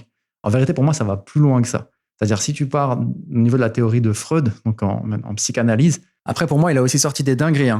Mais là, c'est intéressant de faire le parallèle. Donc, selon cette théorie, on aurait 3 niveaux de conscience, le surmoi, le ça et le moi. Et le surmoi, c'est un état de conscience en fait qui va mettre en valeur plutôt tes codes moraux, tout ce qui est tes valeurs éthiques, tout ce qui va être en fait de respect des normes, des règles. Et forcément, ça, c'était symbolisé par Ali. Et tu as le côté ça, donc la conscience du ça, qui est, elle, tout l'inverse, c'est-à-dire pulsion animale, pulsion sexuelle, tout de suite, la transgression, l'absence de normes, le côté un peu, nihiliste. Entre ces deux-là, tu as le moi, donc c'est notre état conscient. Et en fait, nous, on est tout le temps tiraillés un peu entre ces deux aspects-là. Je ne sais pas si vous me suivez toujours. Le moi, en fait, il est symbolisé par l'auditeur. Du coup, quand il va écouter Ali, tu vois, l'air, l'oxygène qu'on respire, les codes, les valeurs, l'élévation, tu vois. Il y a une spiritualité. Ça te parle, tu dis, mais il a trop raison. Et après, tu écoutes Booba. Je veux une meuf matérialiste parce que, tu vois, je veux la quitte tout de suite. Tout ce côté, tu vois, hardcore. Animal, pulsion, instinct, animal instinct, on en revient, puisqu'on sait très bien que quand on tape lunatique sur Google Trad, en anglais, on obtient Mobb Deep. J'ai moi-même fait l'expérience. Très bien vu. Tout ce côté, en fait, pulsion violente, donc sexuelle, transgressif, plaisir immédiat, qui est incarné justement par Booba. Et donc, comme je disais, l'auditeur, il est entre les deux. On peut aussi faire un pont avec le côté spirituel, avec la notion de lutte intérieure, sachant que le ça est dominé par les passions. Et c'est quelque chose que tu retrouves même dans des jeux vidéo ou dans des films. La 4e plus grande vente du monde en termes de jeux vidéo, c'est GTA V. Et GTA V, tu retrouves 3 personnages. Tu retrouves Trevor, tu sais, le mec qui a le cou en fait découpé. Bah, lui, c'est pareil. Lui, c'est un peu le ça. T'as le plus jeune. Le Renoir. Et t'as le daron. Voilà. Et tu peux passer d'un personnage à un autre. Après, bien sûr, il y a tout le talent qui va avec, de rockstar et tout ça. Mais tu retrouves encore ce triptyque-là. Si tu regardes bien le film Les Dents de la Mer, Quint, c'est le pêcheur, et lui, c'est un dingue, tu vois. Il est tout de suite, il est dans cette impulsivité, il est dans tout de suite, il est agressif et tout. Et à côté de ça, t'as le scientifique qui s'appelle Hooper, qui est le respect des règles, des lois, tu vois, scientifique. Et à côté de ça, t'as Martin Brody, donc qui est l'acteur principal, qui doit en fait les ménager, même quand ils sont dans le bateau, il est à chaque fois en train de les séparer. Il est tiraillé entre les deux, il essaye en fait d'arranger les choses. Et c'est un peu dans le concept dont on parlait la dernière fois de dissonance cognitive, quoi. Mais les notions dont tu parles, j'ai étudié un peu de psychologie, et les notions dont tu parles, je suis bien à les avoir étudiées à une époque, tu vois. D'accord. Et vraiment, l'être humain est attiré par le ça. Et du coup, ben voilà, Lunatic en est la parfaite illustration, tu vois. Et moi-même, j'avais un débat, parce qu'on a des débats sur Booba et sur Lunatic récemment, et j'ai posé la question à des mecs, j'ai dit, mais en vérité vrai, est-ce que celui qui n'aurait pas dû être, celui qui aurait dû être mis en avant dans un monde logique, ça aurait dû être Ali, en vérité. Dans un monde logique. Très, très, très bon lyriciste. Dans un monde logique ou dans un monde où... Moi, j'avais un ami, son frère était un rappeur très connu, d'accord, du 92, et lui, il me disait, ouais, moi, l'album de Lunatic, Mauvais Oeil, il me dit, je préfère la voix rocailleuse d'Ali, je préfère, parce qu'il y avait des gens aussi qui charriaient un peu Booba avec le côté, là, il disait, il a un truc dans la bouche. Il avait des grilles, je pense, en l'occurrence. Voilà, et donc, ceux qui répandent l'amour et ceux qui dépendent de la haine. C'est ça. Répandre, to spread, et dépendre de la haine. C'est comme une drogue, c'est une addiction. La mode de Lunatic, moi, je préfère Ali. Hein, t'as vu, je suis clair et net. Moi, les couplets, Ali, quand je l'ai vu, quand je le vois, je lui dis, tous tes couplets, je les ai en tête. J'avoue. Tous. C'est des classiques, tous tes couplets. Et il m'a fallu, comme pour la haine, il m'a fallu 4-5 ans, 5-6 ans, pour cumuler de l'expérience de vie et de la culture, pour comprendre les textes d'Ali. J'ai dit, frérot, c'est une fois que j'ai eu 26-27 ans, où je me suis intéressé, j'ai lu quelques livres, là, j'ai compris tout ce que tu disais. J'ai dit, des mecs comme Ali, je les compare à... Je ferai un débat, un de ces quatre, pour moi, les plus grands lyricistes, c'est AKH, Lino et Ali, tu vois. Et peut-être d'autres encore, tu vois, mais vraiment les gars dont l'écriture est technique et super compliquée et il faut avoir de la culture, il y a ces mecs-là. Oxmo aussi, c'est pas mal. Oxmo aussi, ouais. Les freestyles de Time Bomb d'Oxmo, là, il faut de la culture, hein, je peux le dire. Autre chose à ajouter donc sur l'impact de la haine sur la culture. C'est un film qui a beaucoup marché aussi, on n'en parle pas beaucoup, mais même en Angleterre, par exemple. Ce qui est dommage avec la haine, c'est qu'il n'y ait pas pas la suite du film, mais qu'on est en 2021 quand même, et il n'y a toujours pas de film à la hauteur de la haine. En 2021, il n'y a personne qui va te faire un film sur la cité, ou peut-être, si, Les Misérables. T'as vu ? Les Misérables. Tu vois ? Après, c'est un autre point de vue. C'est un autre point de vue, tu vois. On n'a pas encore de production cinématographique où on est tous unanimes sur ça a surpassé la haine. On n'en est pas encore là. Et c'est dommage. On est en 2021 quand même. C'est dommage. Écoute, on verra bien. Hein. L'avenir nous le dira. C'est ça. On passe au prochain film de la liste. J'avais vu des tas de gens se faire tuer, mais je l'avais jamais fait moi-même. Faut dire que j'avais jamais eu de raison. Mais quand ils ont buté mon cousin, j'ai su que j'allais les tuer. Alors, négro, tu prends ton pied avec ma cassette, hein? Ouais, j'avoue que c'est cool cette connerie. Ouais, négro. Mais quand même, t'aurais mieux fait de me brancher sur ce coup-là, mec. Je t'aurais fait ça bien mieux. Oh merde, négro, ça ne regarde que moi, faut pas t'inquiéter. T'inquiète pas, je suis plus fort que Steven Seagal. Avec cette connerie, je vais être une superstar. Écoute, négro, je t'ai dit que je ne voulais plus que tu montes ce putain d'enregistrement. Mais pourquoi il faut que tu me gonfles chaque fois avec ça, mec? Il peut rien nous arriver. Ok? Ok? Vous avez reconnu pour certains le personnage O-Dog, qui est le fils de caché de Tony Montana. Tony était à un moment donné avec une cubaine, mais bon. Bref. Ok, donc on est ici sur Menace to Society, donc réalisé par deux frères, Alan et Albert Hughes, sorti donc en 1993. Une version plus sombre, plus violente et moins optimiste qu'un film qu'on verra à la fin, donc le dernier de la liste, à savoir Boys in the Hood.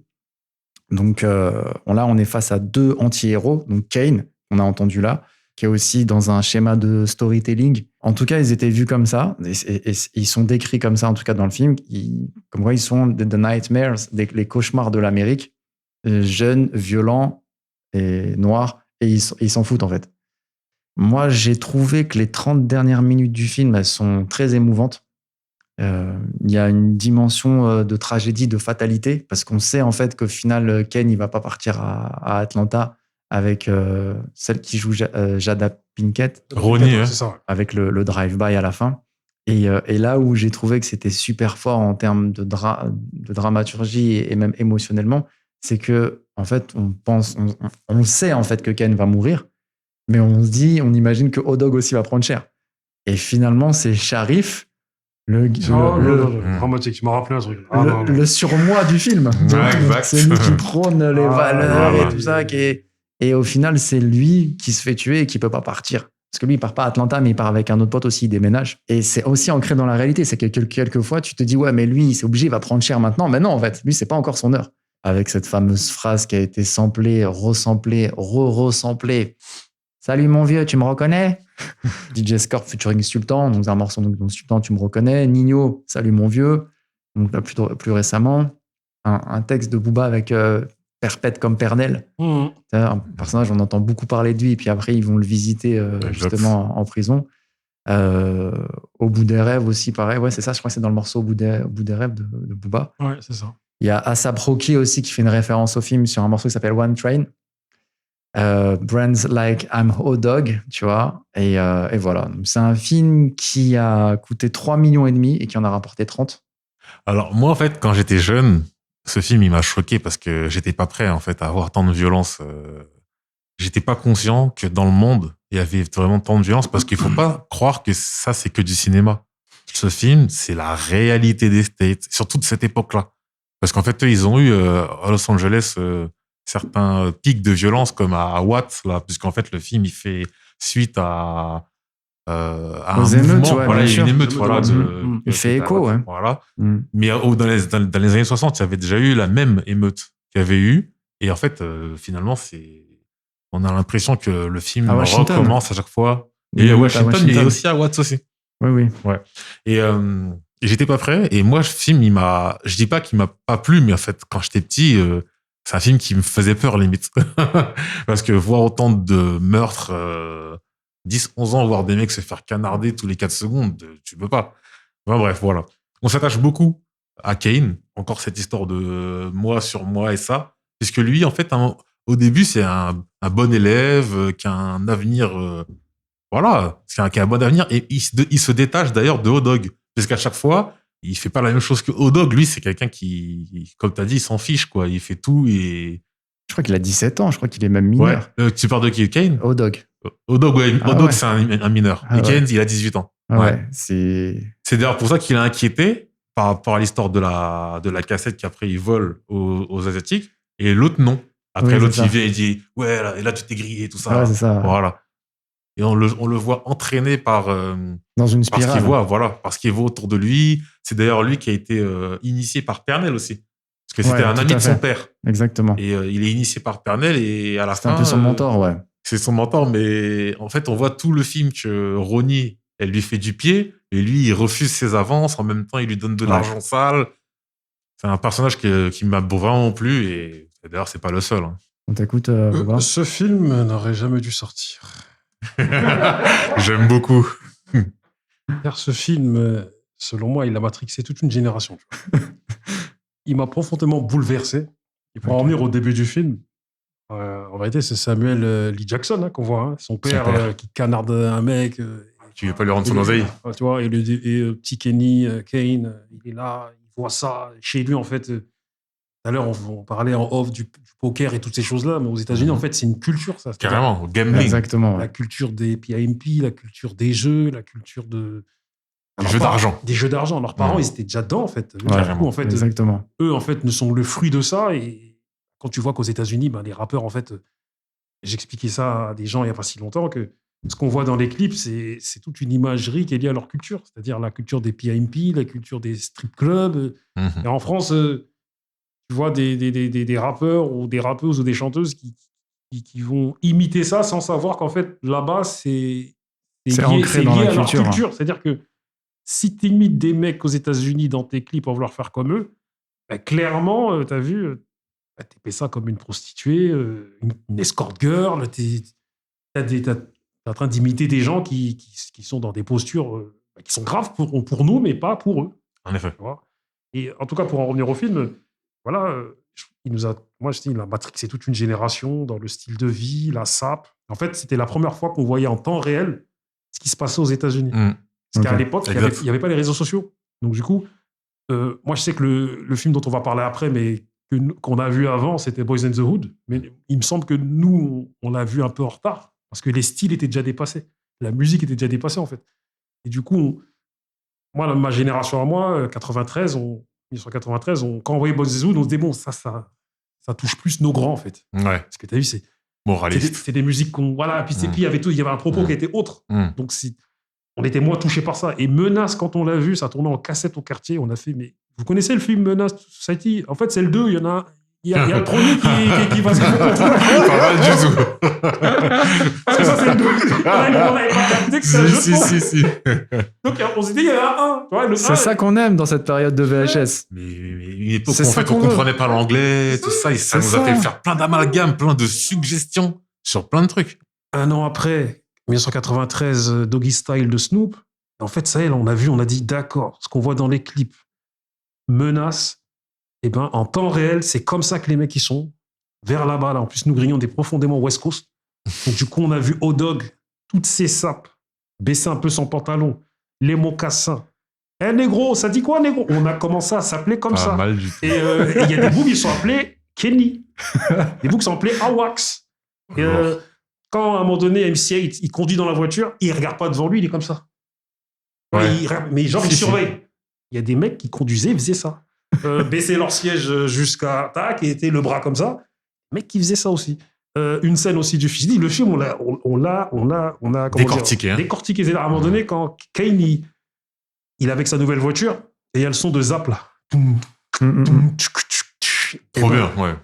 Quand maintenant, il est là, il voit la meuf au loin, et il lui fait ça. C'est genre, ouais, putain. On l'a tous imité. C'est le son qui avant la route tourne. Les jeans cartonnés qu'on a vu dans Kane, on a dit non, il nous faut les mêmes. Après, les chaussettes longues avec les claquettes. C'est ça. Le style West Coast. Jean cartonné, chaussures blanches, ça aussi, ça fait un peu penser après au style de Minister Hammer. C'est ça. Arsenic et tout ça. Mais ouais, vous êtes approprié en fait les mimiques du film, la gestuelle, la façon d'où se dire qu'à l'époque, il y avait des films qui avaient quand même un énorme impact. Aujourd'hui, il y a un florilège de films, mais en fait, tu as accès à tout avec Netflix ou les plateformes de streaming, et j'ai l'impression que les films n'ont plus autant le même impact. Parce que là, tu découvrais, justement, c'était le début, en fait. Donc, le film avait un réel impact sur toi. La scène où le frère de la meuf, après qu'il s'est fait péter par Kane, et à un moment donné, il va voir ses potes, et il court pour aller vers une voiture, il court comme ça. Là. Non, il marche comme ça. Il marche. Et ben même ça c'est un des personnages secondaires. Voilà, c'est ça. Il m'a fini quand il marchait. Du chef du gang qui finit au drive-by à la fin. Le frère de la sœur. Voilà. Iléna là, Iléna. Voilà, ça. Et donc Kane, il m'a fini lui. Comment il a fait? Donc Kane, voilà, il court comme ça. Genre vas-y, on va faire notre plan, on va les tuer. Si tu me dis qu'il y a des mecs qui ont couru comme ça à Grigny, j'en peux plus. Ils couraient comme ça à Grigny. Extrêmement lourd. Extrêmement lourd. Et même la scène de l'hamburger là. Tu vois, oui, je te dis. Commande-moi un hamburger ou celle-ci. Celle-là, elle est légendaire. Elle est légendaire aussi, tu vois. Et moi, j'étais en fait issu d'une équipe assez consciente. C'est-à-dire. Elle est samplée, je crois, dans le morceau de Ministère Hammer avec Don Gineco. Ouais, si. Bien vu. Exactement. Et du coup, moi, j'avais une équipe un peu consciente. C'est-à-dire, on avait fait nos petites bêtises, mais on était plus tranquille à faire du sport. On était assez gentils, tout ça. Et du coup, après, ça a amené au fait que 7 ou 8 ans après, on a formé une assoce par rapport à l'Afrique, tout ça, tu vois.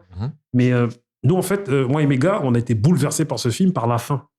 C'est-à-dire, toute la partie où son grand-père lui parlait, il disait, fais attention. Moi, ça me touchait parce que mon père, il me disait la même chose. Et moi, j'avais des potes qui n'avaient pas grandi avec leur père, mais leur mère leur disait la même chose. Donc, on était touchés par ça. En fait, tout le côté violence, voilà, pour nous, comment dire, ça nous a marqué parce qu'on s'est dit, enfin, on voit ce qui se passe aux États-Unis. OK. Mais la fin m'a profondément troublé. Un mec comme Sharif qui se fait tuer. Ah ouais. O-Dog qui survit. Kane, t'es même la manière dont Kane il décède. Ah, c'est violent. Mais c'est violent. Il protège le petit, tout ça. Au ralenti. Et puis, il y a du sang qui sort de sa bouche. Elle est très violente, cette scène. Elle est super violente, cette scène. En fait, moi et mon équipe, on a plus été troublés par la fin. On s'est dit, faut pas faire de conneries, mon frère. Mais le problème, c'est que dans les quartiers en France, parce qu'il n'y a pas que Grigny, beaucoup de quartiers, c'est du mimétisme qui s'est passé. C'est-à-dire, O-Dog est devenu un super-héros. MC Egg, tous les mecs du film ça joue au dé. On a vu ce qui se passait là-bas, mimétisme. Un peu comme quand le hip-hop est arrivé en France, on a vu Menace Society, on s'est dit, frère, il faut faire comme eux. Là, tu avais des groupes, moi je me souviens à l'époque, ça fait très très longtemps. Express D. Sléo. Sléo. Avec le jeu lance les dés. Non, mais c'est vrai. C'est pareil, en fait, des baggy, le truc des dés, pareil. Donc là, on revient à la thématique en fait, du sujet, quoi. C'est l'impact. Et du coup, ce film-là, je te dis, moi je trouve que je le kiffe. Il est super bien réalisé, il est super bien fait. Franchement.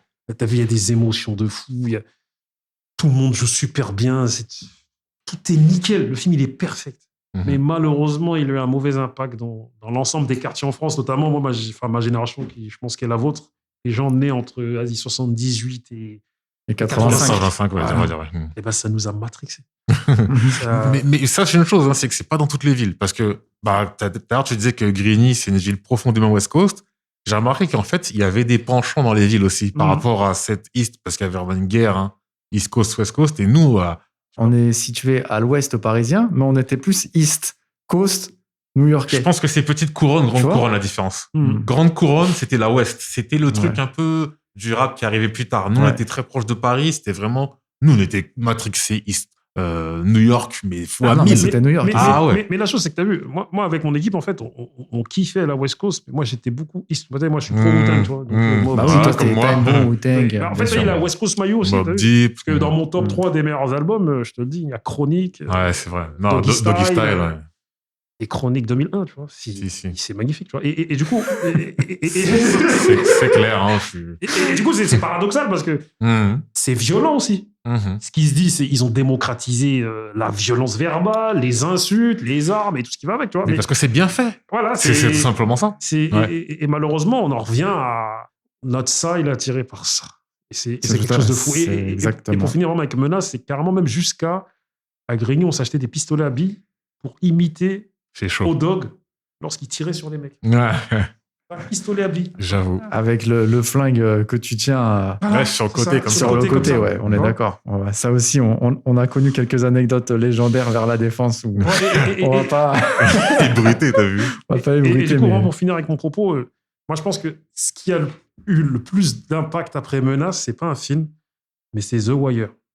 Je pense que cette série a eu un impact parce que même un mec comme Kobalade en parle. C'est-à-dire, il a dit, à un moment dans son texte, il dit influencé par The Wire.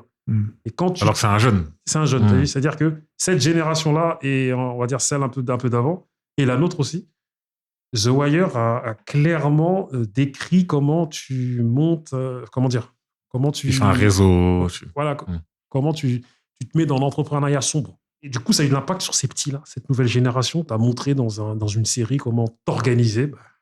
Ils sont organisés. Petite anecdote pour finir sur ce film. Est-ce que vous savez que celui qui devait jouer Kane, à un moment donné, c'était Will Smith? Mais il était pris donc, il était sur Le Prince de Bel-Air, donc il n'a pas pu se libérer. Et ce qui est incroyable, c'est qu'il aurait pu jouer avec sa future femme. C'est ça. Jada Pinkett, c'est la meilleure amie de Tupac. Oui. Exactement. C'était sa petite amie, non? Ouais, il dit sa petite amie, il semblerait, non? Apparemment, c'était sa pote, ouais. Sa pote, après, bon, les suspects d'or fait leurs histoires, mais... Et du coup, Tupac devait jouer dans Menace to Society. Mais il arrivait constamment en retard et conneries, et du coup, il n'a pas joué dans le film. Tupac aurait pu jouer avec Will Smith, Jada Pinkett, tous ensemble. On passe tout de suite au dernier film de la liste. Pourquoi il y a un armurier à tous les coins de rue dans notre communauté? Pourquoi?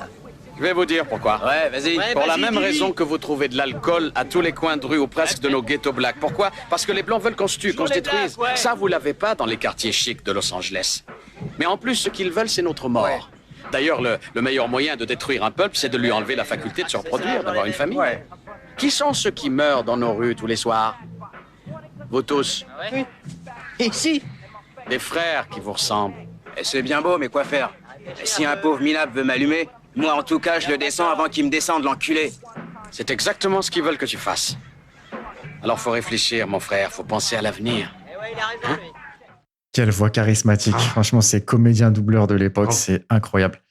Donc, on parle bien sûr de Boys in the Hood, a.k.a. La loi de la rue au Québec. Donc, réalisé par John Singleton, sorti en 1991. John Singleton, qui, avec ce film, sera le plus jeune réalisateur nommé aux Oscars en 1992, à l'âge de seulement 24 ans. Le mec fait un film aussi mature à l'âge de 24 ans et le premier réalisateur noir nommé. Donc, c'est quand même énorme. Sachant que le film n'a pas gagné. Il était face à Bugsy, donc de Barry Levinson, JFK d'Oliver Stone, Thelma et Louise de Ridley Scott, et celui qui a gagné, Le Silence des agneaux. La production en 92, que des classiques. Boys in the Hood, c'est pour moi ce film, si je peux le résumer, c'est une leçon de vie. C'est-à-dire en fait qu'à travers le personnage du père qu'on vient d'écouter en introduction, il y a vraiment cette ambivalence entre choisir le bon et le mauvais chemin qui va déterminer une existence. Donc, c'est vraiment l'enjeu, le dilemme. Ce dilemme-là, il a une portée universelle. Donc, c'est aussi une représentation réaliste de la lutte urbaine qui oppose donc des valeurs familiales à la violence donc de la rue. Et en plus, on a comme figure rapologique, donc dans un des premiers rôles, Ice Cube, et qui amène donc le spectateur à réfléchir sans vraiment trop glamouriser le gangstérisme. C'est ça un peu la différence avec d'autres films qui en font peut-être un peu trop l'apologie ou en tout cas le glorifient. Là, c'est pas du tout le cas. Et ça sert en fait de point de référence pour justement parler avec ce regard-là qui est différent. Donc, il y a un regard un peu plus réaliste et de l'impact et des conséquences de la violence sur les ghettos, en l'occurrence, puisque là, le film se passe également à Compton, donc à Los Angeles. Le titre du film, il renvoie directement à une chanson interprétée par Eazy-E sur la compilation NWA, de Posse, sortie en 1987. Autre référence, beaucoup plus tard, française, Section d'Assaut, avec le morceau Boys in the Hood sur les Chroniques du 75, donc sorti en 2011. Et on retrouve aussi un peu ce côté storytelling qu'a utilisé Kendrick Lamar sur son deuxième album, Good Kid, Mad City, même s'il n'y a pas vraiment de sample ou ce chose, mais parce que lui, il est aussi, Kendrick Lamar, issu de Compton, et il raconte un peu sa jeunesse à l'âge de 16 ans, donc il y a vraiment ce côté storytelling, et on sent réellement une inspiration. Avant de vous donner la parole, est-ce que vous savez quel est l'acteur qui joue autant dans Boys in the Hood que dans Menace Society? Il y a un seul acteur qui a joué dans les deux films, Vaughn Sweet, et c'est celui qui interprète Sharif. Ah, il joue dans les deux? Il joue dans les deux. Il demande le ballon de foot au petit. Ouais, si, ok, d'accord. Et tu vois, et c'est le même acteur, c'est Vaughn Sweet. Et là, pareil, rôle de composition, parce que là, il joue un gros hagar, tu vois, un mec qui embête les petits, et dans l'autre, Sharif. C'était compliqué de le savoir parce qu'il joue très très peu. C'est vraiment au début du film, et c'est une petite scène. Je crois qu'il y a aussi un son de Caris aussi qui s'appelle Boys in the Hood aussi. Ah, peut-être, ouais. Et en termes d'anecdote, ce qui est incroyable, c'est que John Singleton, donc le réalisateur, il avait postulé pour être parmi les techniciens dans Do the Right Thing, mais il n'avait pas été retenu. D'avoir ses propres objectifs et de se dire, bon voilà, j'ai pas été retenu, c'est pas grave, je vais faire mes propres choses, et qu'au final, après, le mec, il s'en tire avec ce film-là, c'est quand même incroyable. Autre anecdote qui vraiment ancre le film dans une réalité, c'est qu'il y a un porte-parole des Bloods. Donc, comme on sait, les Bloods et les Crips, les deux gangs rivaux connus donc, à Los Angeles.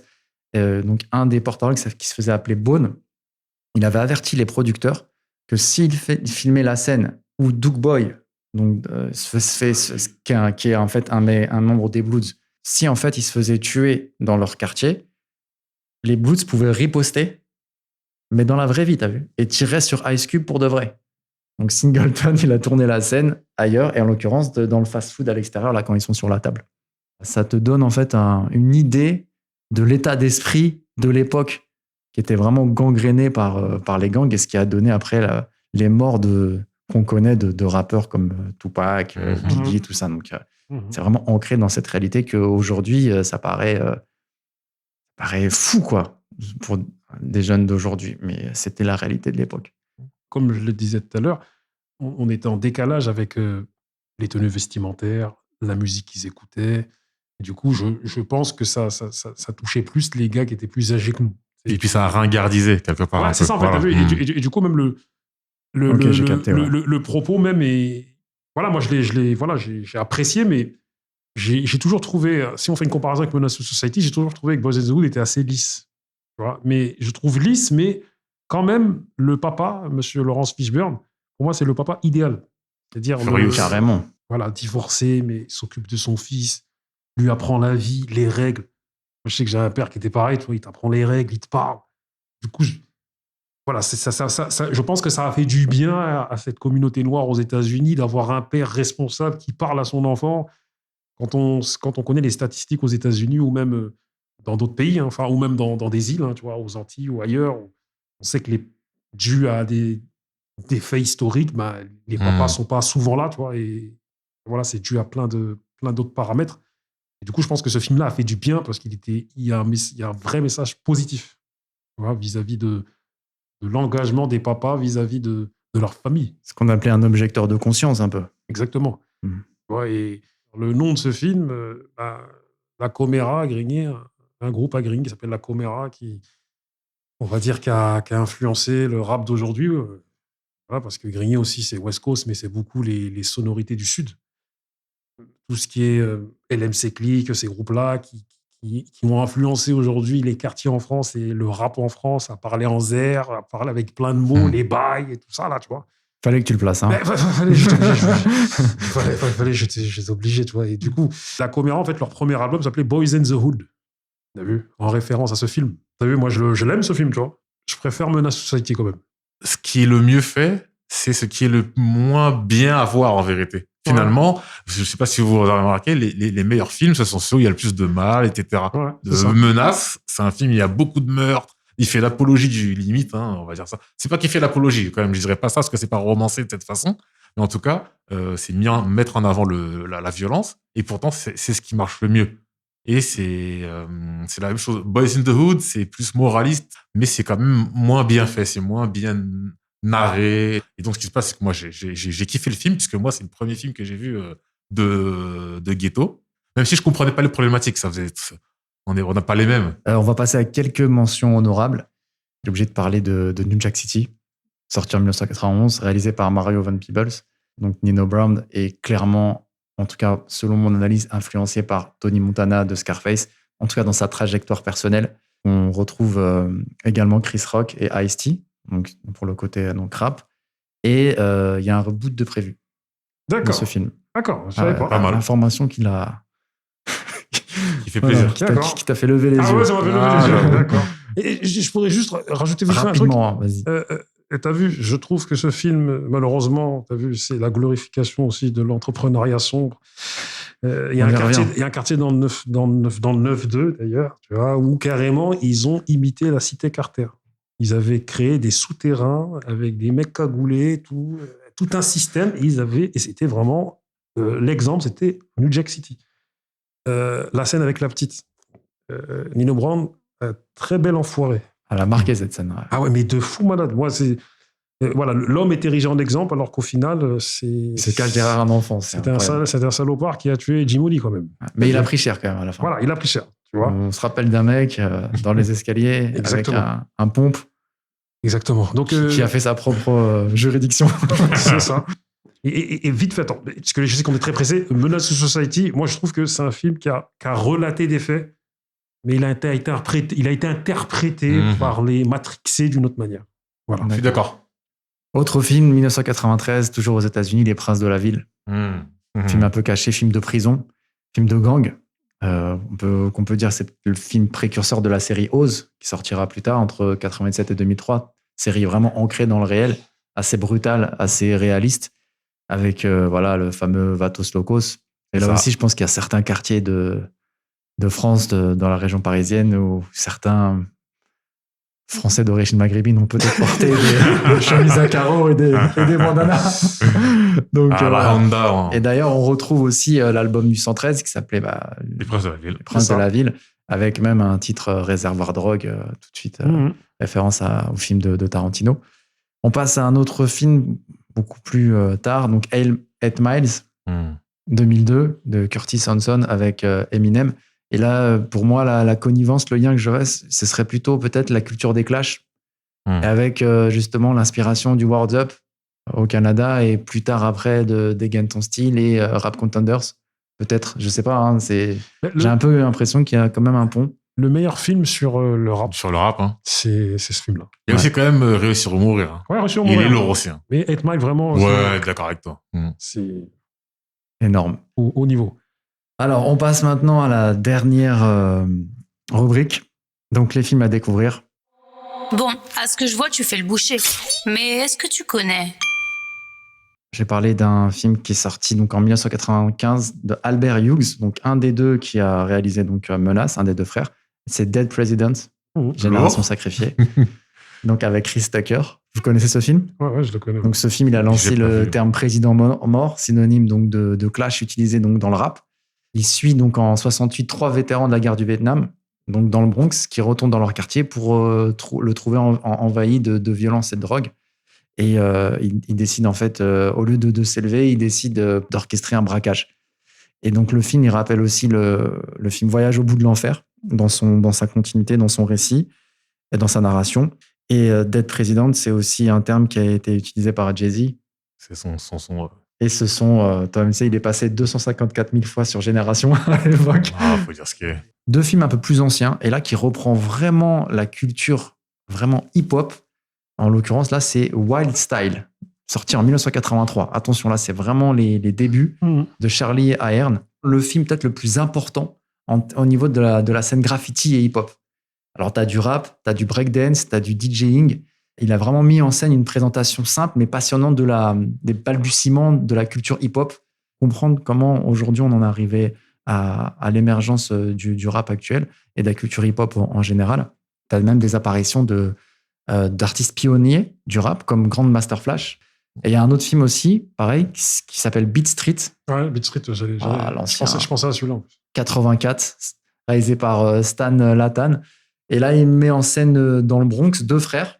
Donc Kenny qui est un DJ, Ramon donc qui est un breakdancer. Donc voilà, vraiment on est ancré pareil dans la culture hip-hop. Moi à l'époque je prenais des ateliers d'écriture. D'accord. Avec un grand à moi qui s'appelle Audio, dédicace à lui, Art Syndrome avec Verge et Légende à Ivry. Et du coup, on allait se poser chez lui avec mes gars et du coup il nous a fait regarder Beat Street. Ok. Et c'était en 99 je crois. Et du coup il m'a dit c'est le premier film sur le hip-hop. Tac. On a regardé, on a dit. J'ai regardé à part pour ça. Un récit initiatique. Après, c'est un film, c'est un peu épuré de toute cette violence et tout ça. Après, c'est vraiment sur la culture hip-hop. Là, l'entrepreneuriat un peu, pas sombre du coup, là, un peu plus éclairci, on va dire, où la volonté en fait de pouvoir percer à travers une culture émergente.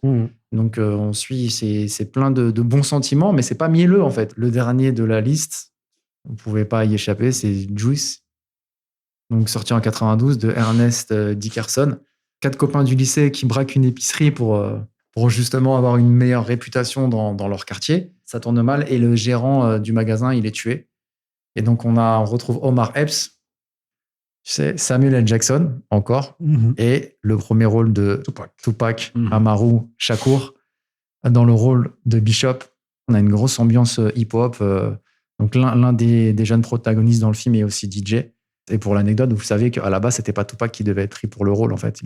Il a assisté un autre rappeur au casting et il a fait des essais et finalement, c'est lui qui il était avec Tritch de Naughty by Nature. Exactement. Il devait jouer le rôle, mais Tupac, vu qu'il prenait déjà des cours des grands cours de théâtre et tout ça. Donc il a pris le rôle, ouais. Il les a impressionnés et au final, après, ça a été le début d'une grande carrière. Mais d'ailleurs, il paraît, certains disent que en fait, Tupac ne serait jamais sorti de son rôle à partir de ce moment-là.